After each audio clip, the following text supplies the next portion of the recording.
Welcome back. So let's talk a little bit about the intro of this article. It's interesting how he starts off. He kind of foreshadows his introduction of Heterotopias by describing art. And he talks about two forms of art. Art with a capital A and art with a little a.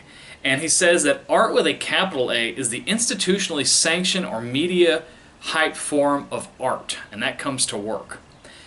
In other words, what he's saying is art as kind of a form of strategy. It's the official policy of what is art in the workplace. And then they talk about art with a lowercase a is part of everyday practices swarming in the margins of work and can transform a place of work by creating spaces for play. My goodness, what in the world does that mean in everyday English? Well, let me give an example that some of you may be a little bit more familiar with. Allianz, which is a large insurance company and financial services and a whole bunch of other stuff, they have an interesting headquarters in Berlin it was next to Warschauer Straße, all the way kind of in the eastern side of the city. And so when we talk about art with a capital A, that Allianz headquarters building was full of art that was paid for by corporate Allianz. So there was like sculptures and paintings and rooms with different colors and all sorts of really cool stuff, right? That was art that was institutionally sanctioned. The idea was that this was the kind of art that would be there to inspire creativity in some way.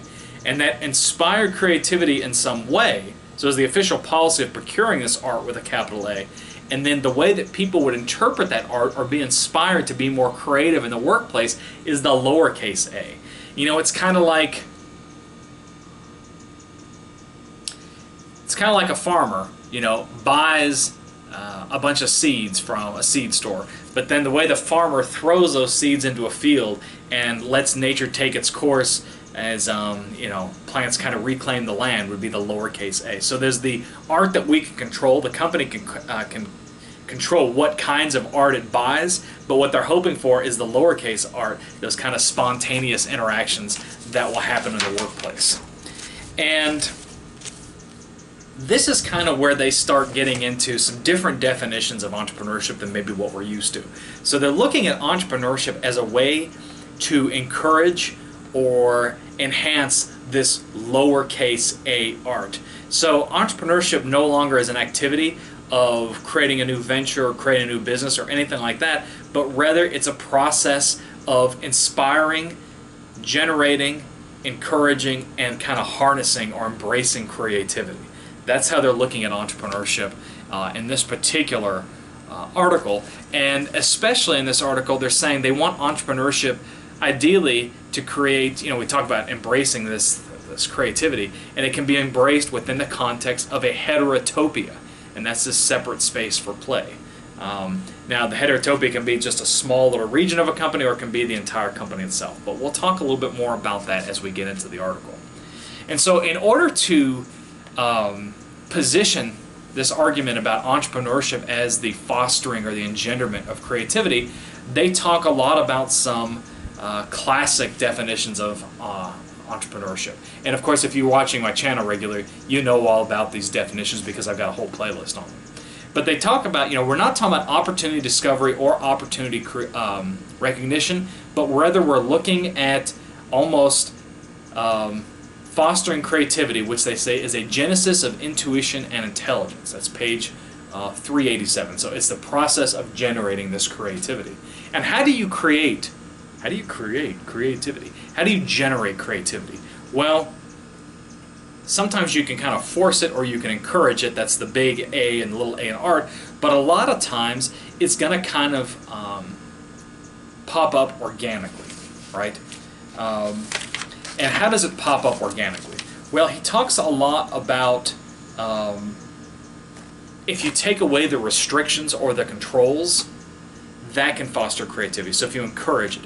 So again, thinking about somewhere like Google, where you can work 20% of your time on a project of your choosing, that can kind of inspire creativity. So Google is kind of being entrepreneurial in this regards.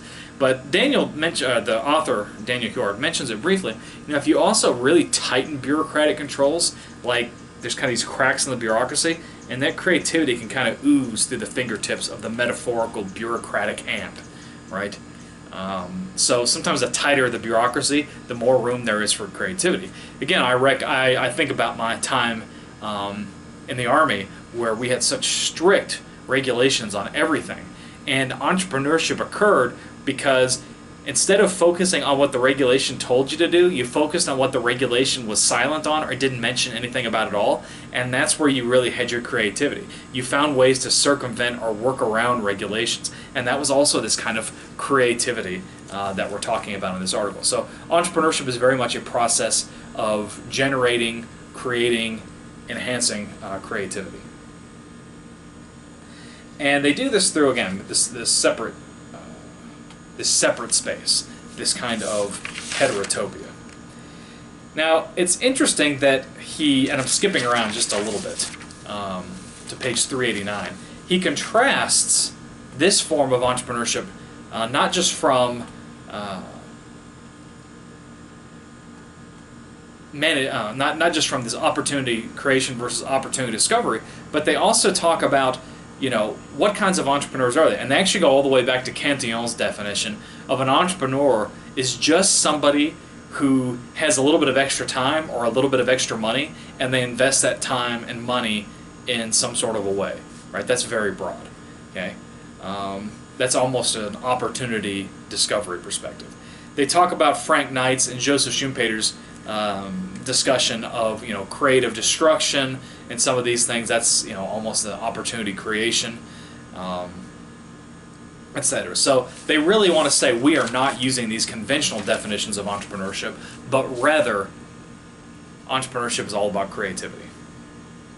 Cool. So I hope you've enjoyed this video. Make sure you give me a like, that's a thumbs up. Subscribe and comment down below. In our next video, we're going to talk about the 4 men. I'll see you in the next video.